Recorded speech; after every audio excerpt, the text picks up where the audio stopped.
What's going on, PAX? Are we good? All right. I'm glad to hear it. Hey, I'm going to be looking at my phone, but I'm not like waiting on mail from like a mortgage bank or something. They're just the questions. I just type them in my phone, so it's sort of like in a rap video where they're in the booth and they're like looking at the phone. It's a cool thing to do. It's not rude. That's the main thing, because he's going to be talking and I'm going to be looking at my phone, but it's not because I'm a bad person. And it's not because my guest today is anything less than scintillating. Ladies, gentlemen, and every possible coordinate in between, please welcome to the stage Luke Smith.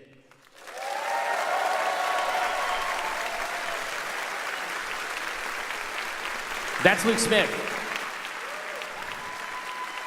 So, yeah. Now I want to just start saying other names and seeing if those people will appear as well. I feel like I've been imbued with a great power. Try it. Ladies and gentlemen, and every possible coordinate in between, Sid Meier. I would really like Sid this. Meier. No. It'd be great if Sid would come out. God, wouldn't that be great? That'd be awesome. No, listen, I would I'd have move to go this table. I'd have to go get my another phone. chair, and then be like, well, Sid, explain to us the mysteries of the universe. Make a game about me. I think we would give him both chairs so he could stretch, and then we would just sit in front. But in a way that's not like gross for you to look at. You know, like. No, we would be sort of like just in repose. They're just laying out and just trying to just be available to Sid, I think is how it would actually work. Are you saying you'd present? Yes, that's exactly. Hey, no, this is exactly the type of material that I'm looking for. Like, I understand that there's some kind of a destiny thing or whatever. Yeah, right? there's a thing. But my fantasy, yes, indeed, and you should shout. Woo. So that's 5 copies right there. That was like, yeah, 5 solid woos. Thank you. We appreciate that. It's nice. It's nice. But I know that you have a tendency, and I have a similar tendency, so I respect and appreciate it, to run your goddamn mouth. And I have every intention of just juicing you. What? I don't know what you're talking about, man. Listen, I'm on good behavior. There's gonna be no exciting new headlines. Yeah, exactly. You have to understand, so my intention, like your intention is probably just to sort of get the game out there and then start looking at the data that comes in. My intention as the proprietor of a series of global shows is to dominate the news cycle. And so I think of this as creating a kind of rhetorical cluster bomb where it'll just detonate every few days, new revelations. They'll be pouring over this like Nostradamus. They'll find new offensive things that you've said, but you'll have to like reverse the words. You're going to be speaking in acrostics. I'm thinking about just not doing interviews anymore, like just holding up cards. Like if I can fit it on a card and just present you the card, I think that would be a good answer. So you're trying to port Twitter to the real world. Yeah, exactly. But, nice. But if you're just holding the card and you look sort of like sad, like they're not going to be mad. I don't think people get upset about that. They'll be like, oh man, he looks sad. He looks really serious about it. Yeah, exactly. Just let the emoji speak. You know what I mean? So, but an example of this phenomenon, if you will, is that, I mean, I read an interview with you where you like told the interviewer that you didn't really know what the darkness was yet. And so you didn't want to investigate it. And I was like, motherfucker, I mean, that's like the first rule of Fight Club, right? Is that people imagine, right, that I have got some kind of, ability in a narrative context to write stuff. But all I have done is very carefully excised the parts of the information that I don't know and then implied that I know. That's my whole thing, and I've done very well with it. Yeah. Right? It's like nobody had to know. Like, what is it that compels you to tell the truth? Yeah, exactly. Like like people talk about they want the truth, but they don't want the truth. Like they don't want the truth. Can they handle the truth? Is that what you're saying? You can't handle the truth. No, they don't. They want a version of. They want the acceptable to them version of the truth. Right. Like rather than the version of the truth that is. I think some of what you're talking about is like the version of the truth that like demystifies something. Right. Like, and so I think that's a good example of one that you like in some part of your brain you like want to take that one back, but it's out there and you're like, okay, well, when it's time to talk about that, we'll have a plan. Yeah, I think that it's fascinating. Now, but if we want to get into the truth behind that, was there a period of time where the darkness, and obviously I'm not asking for like the real, like whatever the actual definition of it is, was there a period of time where you thought you knew what it was, and then in the course of making Destiny, a creature that changed several times, like even after release, yeah. You know what I mean? Like a chimera. Was there a period of time where you felt confident in your knowledge of what that meant? I think we've had like an ongoing thing here at Bungie where the darkness, a word like darkness means many things to many people. Yeah. Even on the team, like there's a thing that we've talked about internally where like there was a period of time at Bungie where if you asked 10 people what Destiny the game was about, not just narratively, but like what type of game is it, you might get 11 different answers. So hold on, so one of those motherfuckers is answering twice? Yeah, dude. Or it's like you're you're taking 3 people's answers and combining them into the new 11th answer. But you get to this place, and this is one of our challenges. Like the growth of the company has been tremendous. Like Bungie's gotten way bigger. Getting everyone like up to current with what the plan is, like internal communications is super hard. You can sometimes just go like read about it on Kotaku, and they can sort of function. They know. They seem to know, but.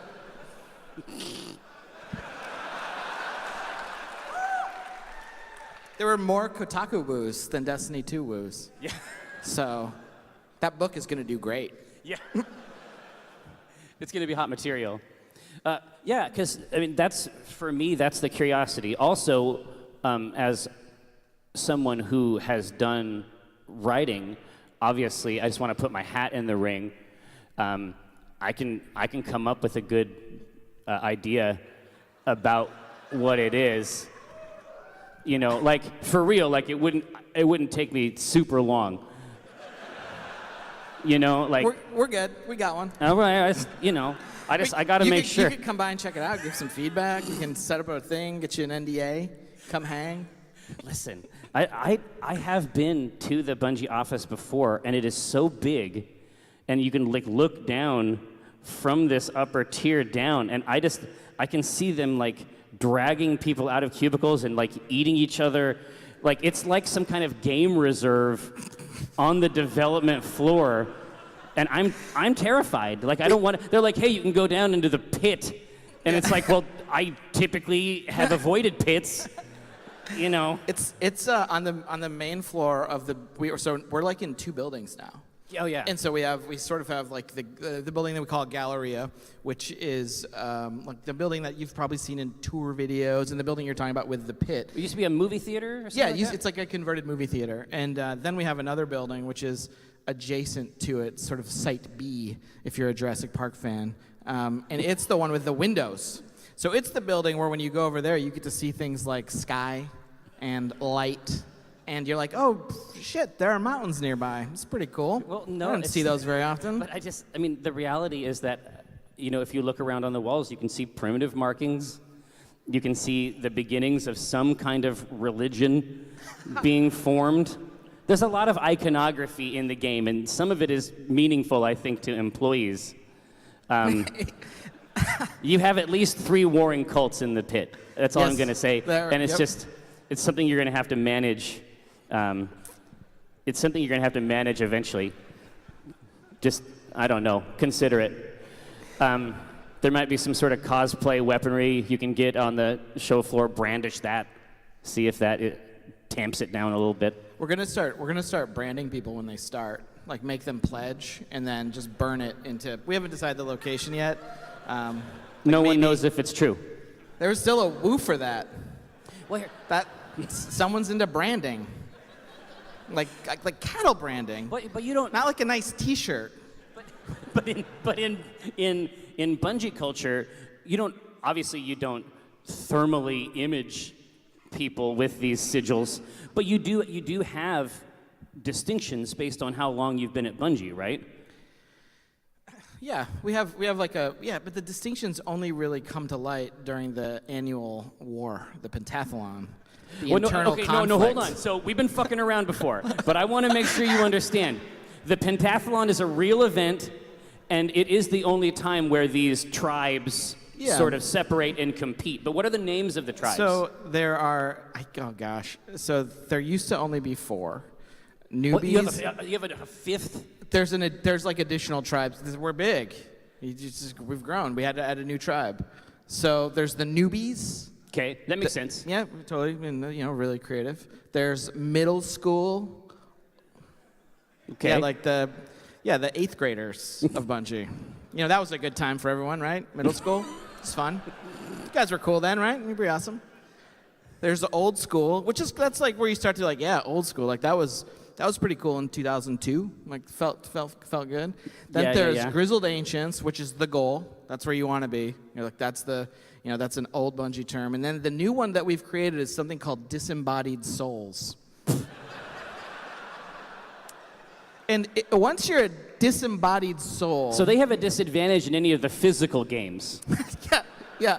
Because they're non-corporeal. Yeah, the cornhole competition, this bag just drops through their hands when they try to throw. But you have to try to give it to them for at least 15 minutes. Yep. You have to use the whole time. But the disembodied souls get redistributed. They're not actually their own team.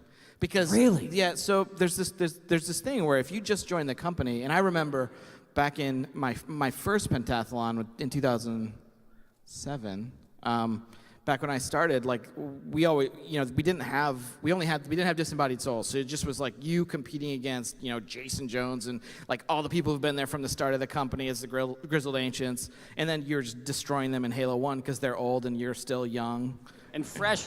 Yeah. Where now I'm like one of the old guys getting destroyed. But the disembodied souls get redistributed through the company. So you're a disembodied soul and you're like, oh man, like I hope I don't get sent to middle school. Hold on a second. So they get reincarnated? Yeah, they get sent back. Yeah, they get sent back to another, and it's like random and it rotates every year. And we do this for like a real like practical, non-jokey reason, which is then you get to meet more folks from the company, and you get to hang out with some of these old farts who've been around and are dusty, and they get to like breathe new life. It's super smart. And they can tell the people who can still play games because they're young, like, hey, what you should really do here, and they feel like coaches. But really, you coach because your fingers can't do the thing anymore. Well, no, they've adopted a single shape.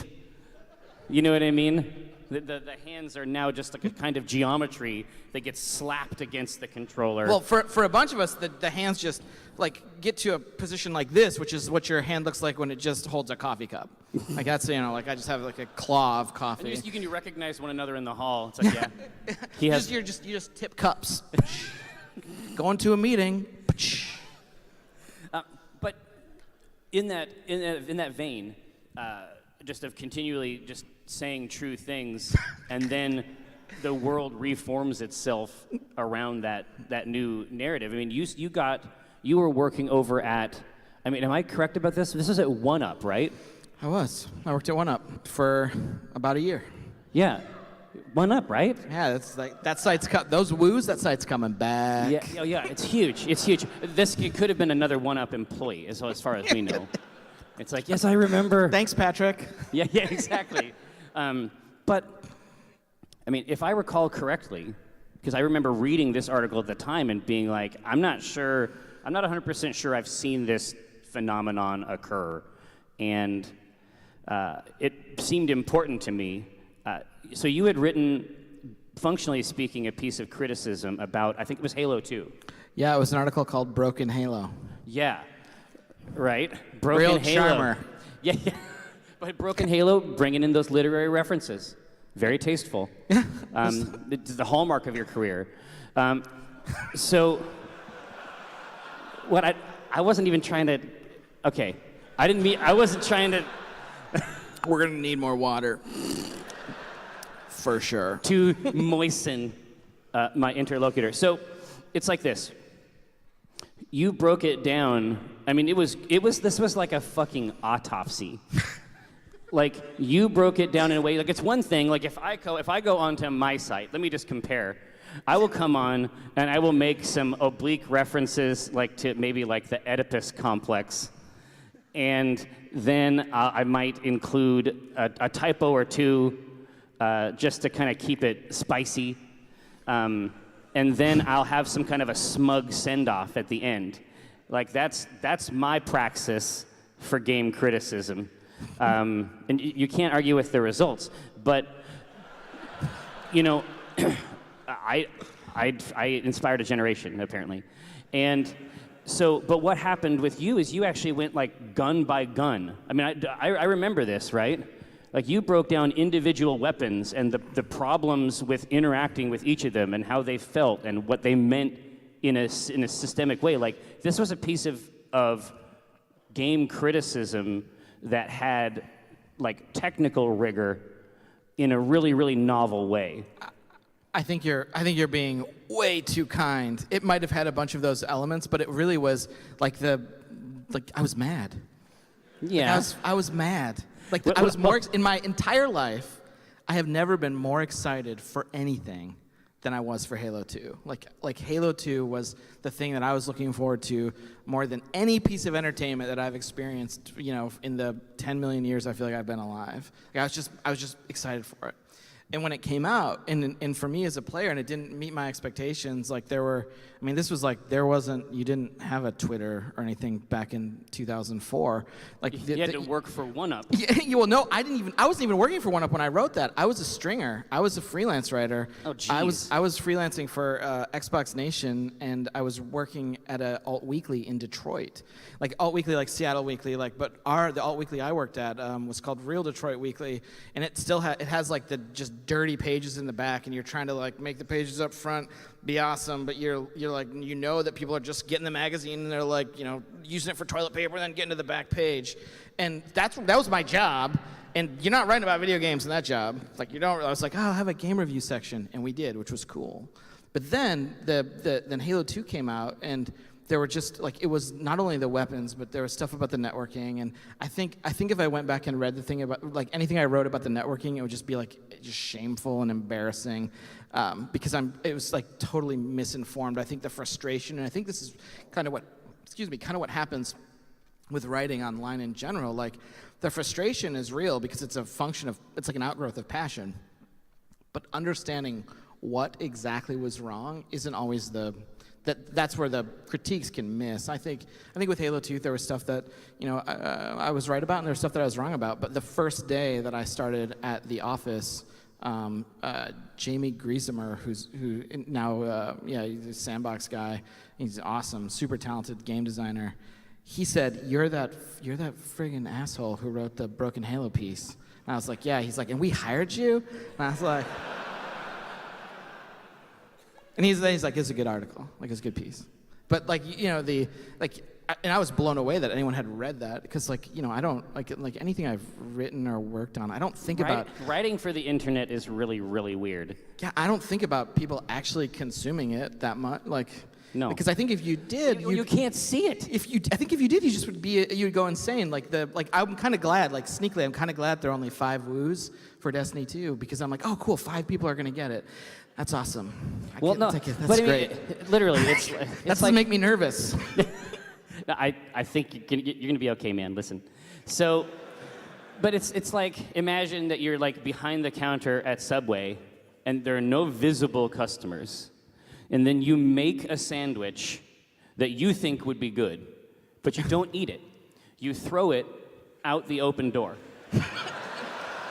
But then it's just like a football. It's just like a sad German Shepherd walks by and gets some of it, and crow comes down. No. The German Shepherd will come over. It's like, so now I have explained the writing half of it. Let me now explain the reading half of it. A bored, like a congenitally bored German Shepherd is sniffing along the ground. It's taking in all of these subtleties and all these nuances of the natural world. It just plants its wet nose in the middle of the sandwich and just digs around in it for a while. It emerges with lettuce hanging like blinds from the nose, and then it leaves without having consumed what you made. There's no dog on the planet that would do that. I'm just It's I'm just some saying, K9. like, It's a police dog. no. It's an old police dog. No, it's go on. It's masturbatory on both sides. And it's like, but no one actually sees any of it. You're just kind of doing it over here, and then they're doing it over there, and there's a wall between you, and you assume that someone is doing it, but you don't know. I think I figured it out. I'm dealing with some other stuff.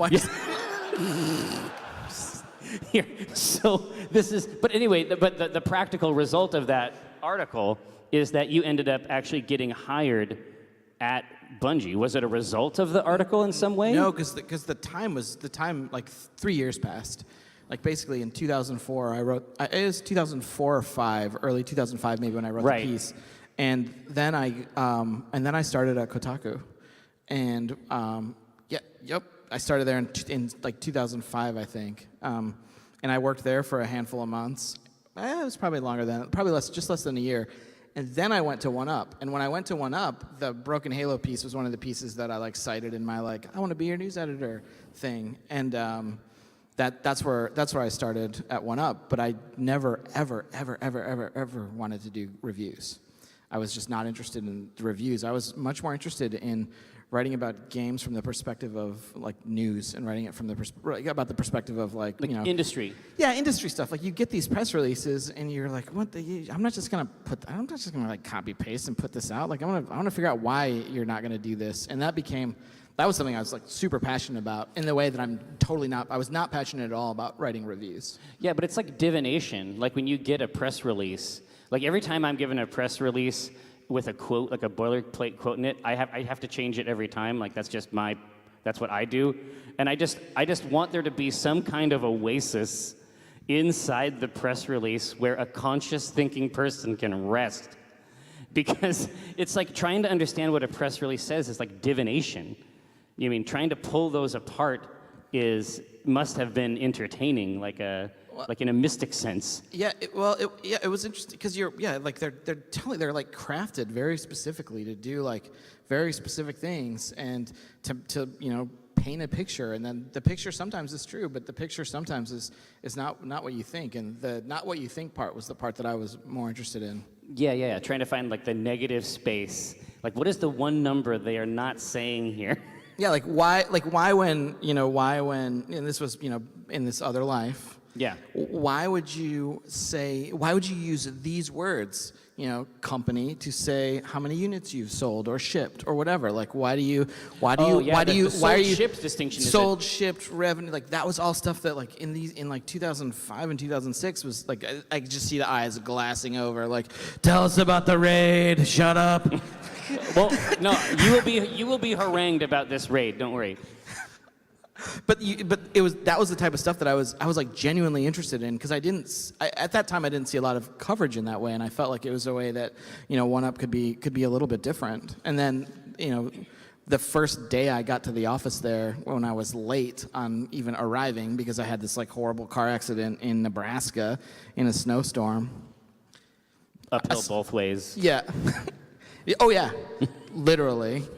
And then we sat down and did this podcast thing, and then that became something that was like basically the reason to go to work every week, was to do the podcast with John and Shane and Garnet, and that was the 1UP Yours podcast, which was just awesome, super fun. No, still loved, still well loved actually. I mean it's a great show. Yeah. Go check it out. So I suspect that the answer to this is going to sound bad, but I don't think that it actually is bad. I think that in a way it's probably a positive thing. Is Destiny your favorite game? I think that it is. At times. Is it now that it's like past cert or whatever? Is it your favorite game? For the last 3.5 years. I think it's probably been 3.5 years. My life can be boiled down very simply to a small number of discrete states. I am sleeping, I am playing a version of Destiny that's in development. I am playing a version of Destiny that I have at home, or I am at the office. And for the most part, that's just kind of been it. And I think when you actually think back at that, I think it means it's something. Like the fact that Destiny 2's coming out, and I have it at home right now. It's like sitting on my counter. I can play it, and I'm whitelisted for the servers. Don't be a dick, man. And, it's like, but that's I'm not not necessary. Just wait. I'm building to it. But I'm not going to, and I don't want to play it because I want to be there when everyone else is there on Tuesday. Like I want to be there when my friends can play because I don't. Yeah. It will be Destiny when it's there. Yeah. Like when other people can play it. I see. It's not Destiny yet. No, it's not. It's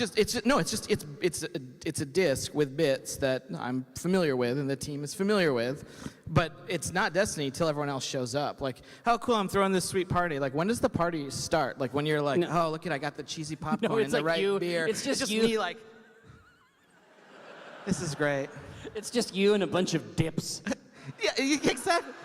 It might be that after people show up too. It depends on who I invited. But yeah, like it's not Destiny till the world's full of everyone else. Like, and right. I don't mean everyone else like, oh, it's the rest of the company. Like, no. It's when everyone else can get in the door. And so, right. To your original question, is it my favorite game? Yeah. I don't know if it's my favorite game. It is one of my favorite games for sure. And I feel like a true sense of purpose working on it, which I think is one of these things that's really important about like finding something you love. Is like find something that you feel purpose doing. And for Destiny, I feel a bunch of purpose working on it because it's something that I want to go home and play. And the opportunity to get to work on something that I want to go home and play at the end of the day, it's pretty awesome, pretty exciting. Well, yeah, and the opportunity also to be interviewed by Jerry Holkins. Co-founder, Penny Arcade, PAX, Child's Play. Woo! I wanted to get my 4 woos so that we could be on the same tier. We are. Hey, so you decided for some reason a mental condition of some kind, a disease, to make a game that is a shooter and an MMO, and these communities are ravenous. They are enthusiastic. Yeah, very. In quotes, they're enthusiastic like a hyena is enthusiastic about a gazelle, insofar as their enthusiasm involves tearing apart and devouring the gazelle, right? So, it's basically like making a buffet for locusts. Right? And I'm not saying that they're insects or that they're carnivorous dogs, but I'm saying that these are communities that are deep in it. There's a lot of theory crafting. They hit these raids and they're producing spreadsheets that break down all the drops. Like, you're tweaking this stuff in a spreadsheet or something like that, and they're basically reverse engineering it based on, they are dismantling these games like the instant that they come out. Like, so what is it like to make something that there's never enough of? Right? Like, what is it like just to continually throw your life into this hole? Yeah, you have to. Because you can never actually do it, right? Yeah. You can't win. Like, you've made a game that you can't win. It's uphill both ways. You want to know what I was going to say? It's like, can God make a rock so large he can't move it? No, but Luke Smith can make an interminable void that will devour his life and ultimately his body. Is that going to be? Do you think that's going to be like sooner or later? Like, how much time? Listen, how many more of these do I got? I don't have a Palantir, man. I can't gaze into that shit. I'm just saying. So you have to understand, like, up front that really is the task, is to make something that people can play again and again, the same thing. Yeah. It's for us, like the buffet ate by locusts. Like, I've never heard that before. That's pretty good. Like that. I'm disappointed I won't be able to use that at an upcoming Bungie team meeting. Dude, listen, I want it in a deck. It's got to be in the PowerPoint, and get a cool font, man. Get a premium font. Like a Futura or like what do you... So I think you're describing the nature of the beast here, which is it is the unwinnable war. Like people will always consume everything we build faster than we can build it, and that's sort of the challenge, and that's also I mean it's not, I don't want to say it's like the opportunity, because I think it is unwinnable. I agree with you that I think it's something that, you know, no matter how much we build, no matter how fast we build it, like the might of the many will exceed the effort of the, you know, less than your many at Bungie. Like we have many, but not many. Yeah. You know. Right.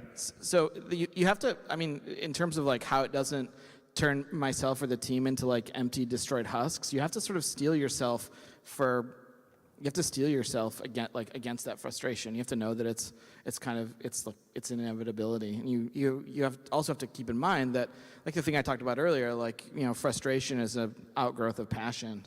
Like if you make something and no one talks about it, no one cares about it, no one's made happy by it, no one's pissed about it, you made something that didn't matter. And with Destiny, like, you know, we've found all of those parts of the spectrum. Yeah. we've found joy to anti-joy. No, it's like it's an evil version of It's a Small World, after all, where you just see yourself in varying states of decay. Yeah. This is great. I'm gonna need a. Can we get a beer or something too? Like just something, like maybe like something harder. For like. No. It seems tough, and you don't seem to have been abraded by it. I mean, you were able to get here under your own power. Yeah. Yes, you know what I mean? On time, which was No, great. I didn't know I didn't know if I was going to make it through traffic or what, but I allowed myself plenty of time. Nice. Because I didn't know how busy it would be. No, I appreciate it, man. So, how have you failed as a designer?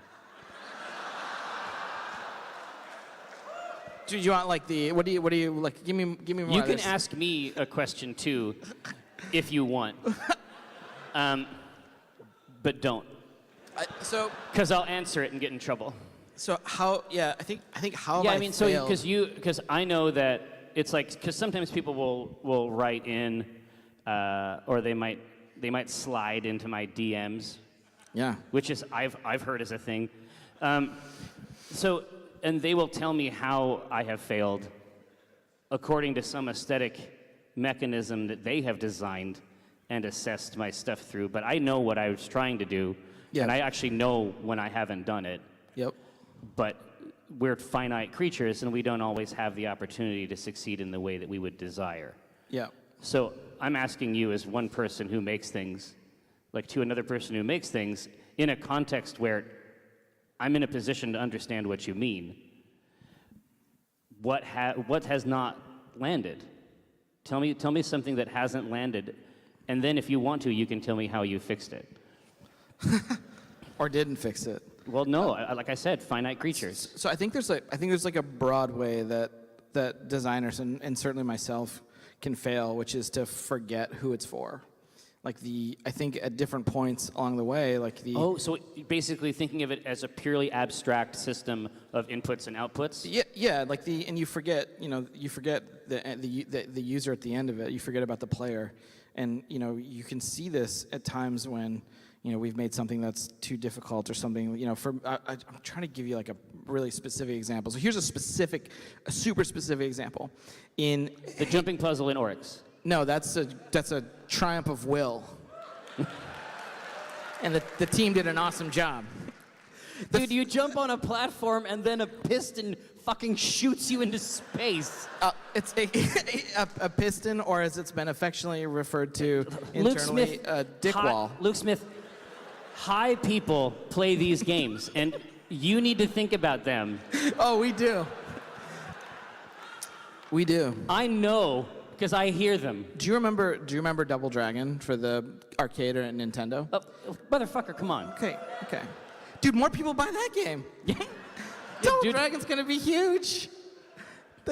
So there's a sequence when you get to the castle at the end, basically, Machine Gun Willie's fortress, where there are these blocks that shoot out of the wall and knock you. And that was the thing that I was looking exactly at that and was like, I bet you in 3D this would be pretty cool. And I asked the raid team, because they're making the raids. I was like, could we have something like this? And show them the footage. And one of the guys looked at me. He's like, you just want like a wall of dicks. And I was like, well, they don't have to look like them. Like that's not, they don't, but we had to, like while we were building the raid, like refine the protrusions to look less phallic. The emitters. One day you go to, you're in the playtest and you're like, what is going on here? Yeah, it's some Geiger shit, man. I mean, it gets into some deep psychological structures. So back to my failure. Yes, please. We can speak on it at length. A specific example from Halo Reach really does come to mind, where the mistuning of a particular number during the progression curve meant that the time to reach something like sergeant or staff sergeant was like 5 or 10x more than it was supposed to be, and it was something like the 4th or 5th rank in the curve when you were going up, and that was like the ranking system was supposed to be like, as you rank up, you get more opportunities to get different gear with your bucks. And what this did was it created this like horrible cliff, and we weren't patching that game, and so this horrible cliff was just going to exist. So you had to climb this like horrifying mountain of progression to get to this thing that maybe I'm the only person who remembers this, but yeah, exactly. That dude is pissed. Dude, that is a staff sergeant or something. Is still mad. Yeah, he's still like, nope. Just like a lightning bolt. I'm angry. And so that one, I mean, in terms of like, I like input the wrong numbers with my own hands. Like that one feels pretty bad. Like the, well, because it forks out, it's like a number, and Yeah. then it just spreads out through this whole system. and you'd think, just being a logical, rational, and reasonable person, that going in and changing a number is really easy. And a bunch of it is at times. Right. But for Halo Reach in particular, we didn't have like the aggressive patching and stuff that we've developed for Destiny. But also the data collection too. That's really sophisticated. That now. failure will just live on forever. Like where in a game like Destiny, we've had opportunities to sort of like come behind and clean up and Like, Oh yeah. Because I spent from launch almost out to the summer making fun of my friend Mike Krahulik for playing Destiny, right? And then I ended up coming in around House of Wolves, and the experience that I had was really great. And he was talking to me about these things that had happened to him, like all this like trench warfare against these mysterious numbers, and I'm like, 40. I'm like ready to fucking kill motherfuckers. Like, it's like I don't know what you're talking about. Look at my hat, Yeah, and the rough edges, like ultimately are things that like define the character both of the game and the community. And there are places where we've looked at the game before, and I think it's through the lens of nostalgia. I remember when is way more valuable than when you're in the moment. This fucking sucks. But like we've looked at these things and wondered. Certainly at times with Destiny 2, like, oh my gosh, like you wonder if those chips in the sphere from Destiny 1 were those things that people ultimately in hindsight loved, or are those things you're like, we should keep just file that down, and so and that doesn't mean the game's a perfect sphere. I'm sure there are, like, we could probably meet again in 2 weeks and go through a new list of failures. A very fresh, like a hot list. No. Even the Traveler isn't a perfect sphere. So I got a note on Twitter, a question from one of the designers over at Wizards of the Coast, and he wanted to know if do you see warlocks and hunters as sidekicks to Titans, or are they there?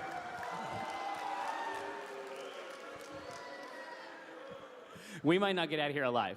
Yeah. Or are they there to serve as a useful contrast for the Titans' greatness?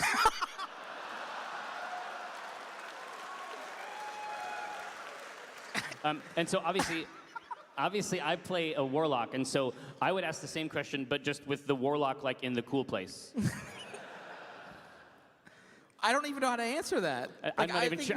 I think it's like a Zen koan. I don't think it's meant to be answered. It's just meant to be considered. For me though, I have all three, in my retail accounts, they're all within 100 hours of each other. Like, so they've all been played roughly equivalently. I like the way that I play the game is I move through them like the game seasonally, and then usually play a different character for each season, pretty intensely, and then jump back around to get like additional runs of trials or whatever. If it's not the season of Hunter, I'll do trials of my Warlock and Hunter. But I look at them all. I mean, I like all of them. This is the coward's way out, but it's actually true. Like, I kind of like all of them. You love all your children? I do like, well, they're not just, I mean, I like all three of the classes in the way that in a game like World of Warcraft, which is a game that I like definitely cut my teeth on. Ouch. You can see the chip. I mean, I really only fell in love with a couple of the classes in that game. There were some classes I could just kind of entirely ignore. Where in Destiny, like I feel like I can play and like all the classes, and so I do. And then I also get weirdly into the dress-up game. Like I get really interested in like, ooh, how am I gonna make this Titan look better than my friends? And I'm profoundly colorblind, which means it's almost impossible for me to make anything that looks really cool. Yeah. Because I'm like, what about these two things? So they're like, no. You can't do that. Like in D2, we have a different, we're doing something different with shaders where you can sort of dye each piece individually. So you're like, you can do your shoulder pads. Oh, yeah. You can do your shoulder pads as, yellow and your boots as green or whatever. And those are the sorts of things I would do. Yellow shoulder pads and green boots. And then I'd be like, hey, Mike, check it out. Do I look good? He's like, you're super colorblind. And there's so like, I end up just like hopelessly incapable of making my characters look good. Like our art director, Mike Zach, he like over the summer we're playing and like text me pictures of his Hunter. And I'm like, how do those shaders go together? And I'll text him mine, who I think looks really good, and he's like, you're just using the one shader. That's all you're doing. Like looks down at me for it. I'm like, dude, I can't see the other colors. Help me. Please just tell me, like, with this thing, what should the arms be? What one should I use? Just give me, I need the words. No, you use the magenta and white one. I can't see magenta. I don't know what that is. You would love magenta. Yeah. So good. So good. This is magenta. Oh, great. Yeah, I'm wearing magenta too. Magenta twins. All right. So it seems like from the initial videos, like Destiny sort of brought us into this place, and we're resurrected, and we're sort of learning about the state of play, and that's largely what's happening in Destiny. But in Destiny 2, you actually have you've created like an asshole. Like you have this. It seems to me like there's an arc. Like, we sort of know who the dick is. Like, I didn't really know about Apotheon, you know what I mean? But I know from the get-go that there is, like, a mean person named Gaul. Yep. And so, do you feel like with Destiny 2, like, it'll be easier to get into it if there is sort of an arc and you sort of have this entity out there? I think it'll be easier in two ways. Like, I think it'll be easier both to get into, but also to, like, understand the resolution for. Like I think in Destiny 1 you had this experience where you like, and it's a balance for us, like, because you want, on one hand, you want the game to have a sense of resolution. Like, yes. There was a problem, I solved it, and then on the other hand, check out the hook while the DJ revolves it. Yeah. Right. And then on the other hand, hold on, Vanilla Ice got more woos than either of us. So let's cry about that later. But then, on the other hand, on the other side of this resolution, you want players to continue playing because there's a bunch of other stuff to do. Like this is the place where in Destiny 2, you have things like flashpoints and the nightfalls and the raid and all this like trials, like all this other stuff opens up. So sort of like a second game emerges, and so you have to have a resolution to be emotionally satisfying, but you can't have your resolution be like, and then you power the box off. Because what we want to do with a game like Destiny is build a game that you can come back to, and that when you come back to it, there's stuff for you to do. Right. There's reasons for you to come back and hang out with your friends or make new friends. Right. So I mean, one of the reasons I bounced off Destiny at first was because I had like a specific idea in my mind about how it was going to be. Like, obviously, it was Bungie that was doing something else, and I sort of understood the Halo thing, and then obviously the big complaint was that there wasn't the story in the game. And then a lot of the story was coming up via the Grimoire cards, and I complained bitterly about these. But now the Grimoire cards are my favorite part of the game, and you took them out.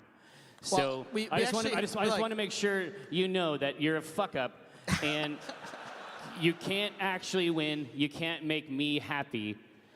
But This, we have 14 minutes left. Don't worry, it's all this. No, because like the Books of Sorrow was probably my favorite piece of writing from that year. Like that's one of the coolest pieces of science fiction I have ever read, and it was delivered.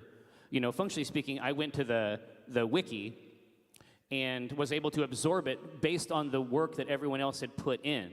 And then when I thought about it, even with the Halo games, a lot of my favorite storytelling for Halo was either in books or it was in even like advertising. Like I Love Bees is still one of my favorite sci-fi stories. Mine too. Yeah. Right? Yeah, Holy mine too. shit. Love it. Incredible. Right? And sorry, I want to talk about this for a second. Yeah. And then you can come back to telling me why I'm an idiot. Yeah, you're bad. Did you do the whole I Love Bees? Did you do it? Like you participated, you went to the movie theater at the end of it, and you said whatever the password, you don't fake the fuck, got it nasty, or whatever it was. And the guy at the movie theater looks at you like you're just the biggest dork, and you're like, no, I'm just here for the disc. But you had to say something to him, but they didn't train everyone. Did everyone else not have this experience? No, I went to a payphone, and it felt so weird to me that I couldn't do it anymore. But at the end of it, there's a disc that you can get. Oh yeah. No, I followed it from afar, but I was in the forums that were trying to break down the codes and stuff, and I don't know. I still have a picture. We still have a picture of the operator, in the office. It is mounted there because it's the best. Then I realized, basically what I realized is that I was actually wrong.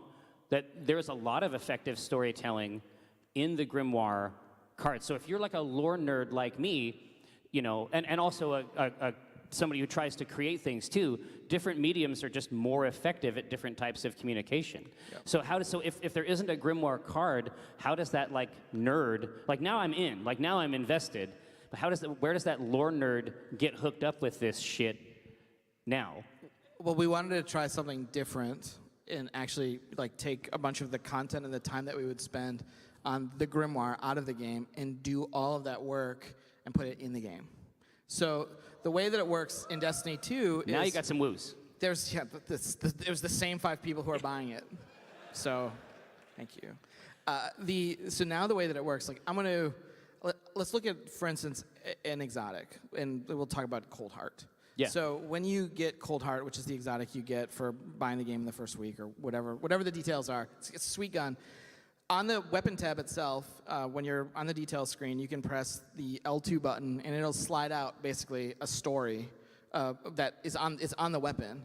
So it's in the game, and it'll slide out the story, and it's gonna.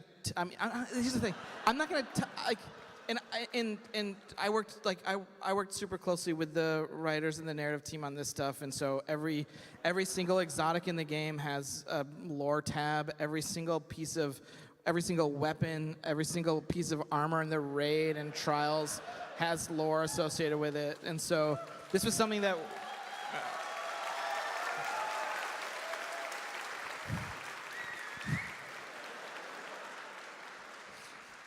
This is something that we're passionate about too, and that's one side of the coin. The other side of the Destiny 2 lore coin is in the stuff that you can scan and find in the world. So when you're running around the locations, you're gonna find stuff there's on one of the planets there maybe you'll stumble into a cave and you'll scan some of the stuff in the cave and you'll find out that it's from the character who you've been working with on that particular planet, and it's their campsite from before this thing happened to them. And so you're gonna get this in this other way, which is the action game kinetic way through the elective environment scanning of the world, and then also, of course, on the items that you care about and love. And so, I think that we're going to surprise folks with how much stuff there is to read. Thanks, man. I like words.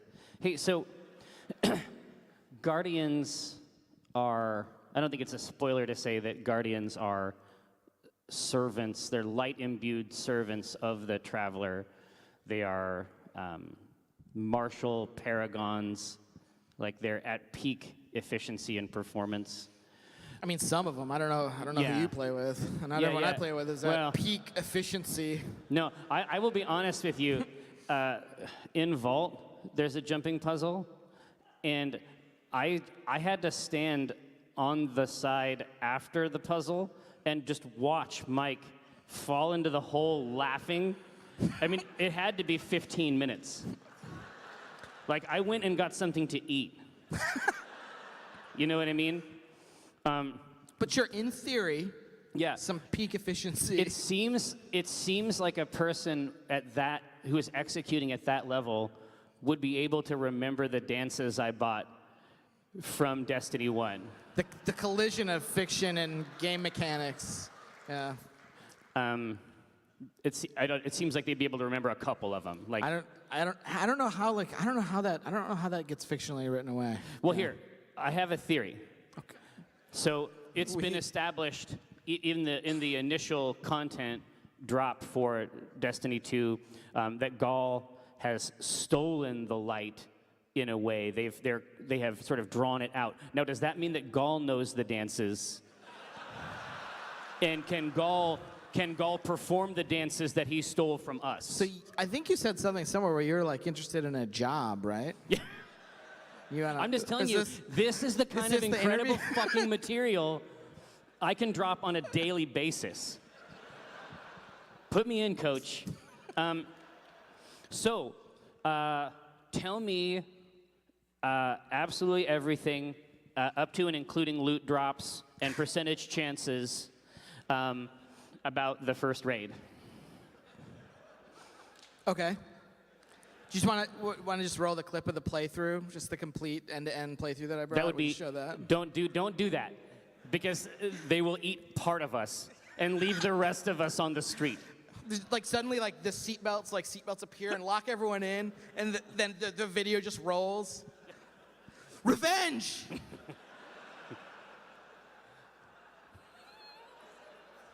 I'm the captain now. Yeah.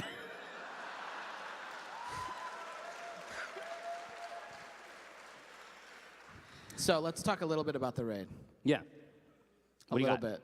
Yeah. As much as you can. A little bit. All of it. So it's coming out on, I know, September the 13th at 10 a.m. I want to talk about how we arrived at that date, because then that just fills some time. Did you actually is that the real date? It's the real date. September the 13th at 10 a.m. Okay. And so we thought about a bunch of different dates for the raid, and one of the popular days was the first Tuesday after the reset, so that would have been the 12th. And that makes pretty good sense, except for if you're one of the players who wants to be there on the first day, because that means that you have this experience where you get up at like 2 a.m. or 4 a.m. and you've got to do all of your weekly activities. So you're like, I gotta figure out what I gotta do to get through the nightfall this week. Like, there's Sonic the Hedgehog rings to jump through. Good God, like, what are these guys? Like, all this stuff, and you have this intense day of work, and then the raid comes out, and your eyes are already bloodshot. And so what we want to do is give people a day, but still keep the raid tight to launch, where it was still close, so that you didn't have to wait. I read some article recently where it was like, that's what they added, the Vault of Glass, after the game shipped. Like, no, it was there. It was part of it. Like, we didn't add it late. Like, so want people to know it's there, especially when the lights are burning the hottest in terms of our players. And so we wanted to give people basically two weekly resets to get ready for it, and then get an opportunity to get in there the first week and do it. When we set out to build this raid, we always look at the raids from a perspective of giving people something a little bit different. Well, yeah, and my understanding, you tell me if this is wrong, it's just the information that I know from the people that I know that are sort of involved in that process. There's a lot of non-shooter designers that you bring in specifically to approach these mechanics in a different way. Yeah, when we were forming the original raid team, the team that, and this was one of the things that I did a few years ago, was looking at how do we build this team, like, think of it like a pie, and build this team that represents all these different pieces who, when they come together, they're going to make something awesome, but individually they have different skills. And at Bungie, I think one of our core competencies is things like action game and sandbox feel and things like that. And so we could look to other areas, like we could look to multiplayer online games or MMOs or whatever to bring in different styles of thinking to then collide the two sauces. And so each raid ends up with sort of like ideally a central idea. And the thing about we sit down and talk about what is that central idea going to be, and then the raid lead, this guy Gavin Irby, who's awesome, he takes that central idea back to the team, and then the team comes up with a bunch of different mechanics in there. And so with the next raid, we wanted to have a place that felt simultaneously different than any place we've ever created in Destiny, but additionally was a place that you believed in the fiction of the world could exist. And then we also wanted to just continue to pile on responsibilities to this thing and make sure that it felt connected to the arc of the game in a way that was satisfying, and then felt connected to the overall experience of being, loving Destiny in a way that, maybe you don't totally expect. But all of these things were really important to us when we set out to build this raid. And then, there are some new themes that the team, wanted to explore, and I think they did a great job. Details.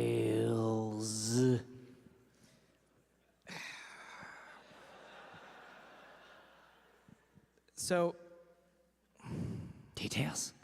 I think that I referenced a weapon in a post recently, a weapon called Midnight Coup, and Midnight Coup is in fact a weapon that drops from the raid. The name of the weapon is telling a part of the story that when you get this weapon and you read the lore tab for it, explains to you what the Midnight Coup was and who was involved. But I don't want to say anything more about who it is or what was going on or like the fiction behind the armor, because I think that so much of this is way more fun for people to discover than to listen to two guys wearing magenta talk about on a Twitch stream.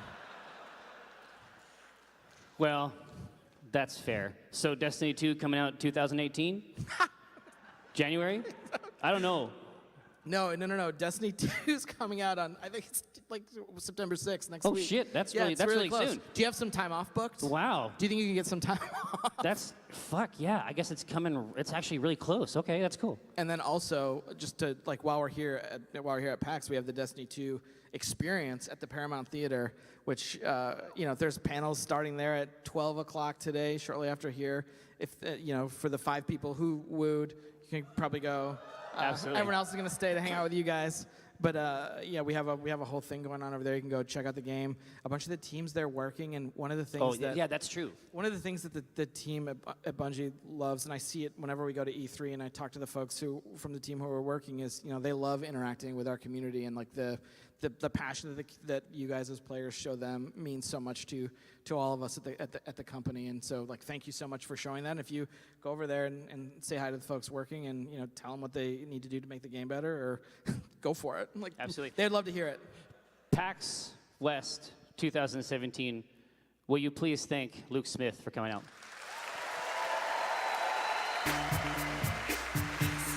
All right. I'll be back in a second.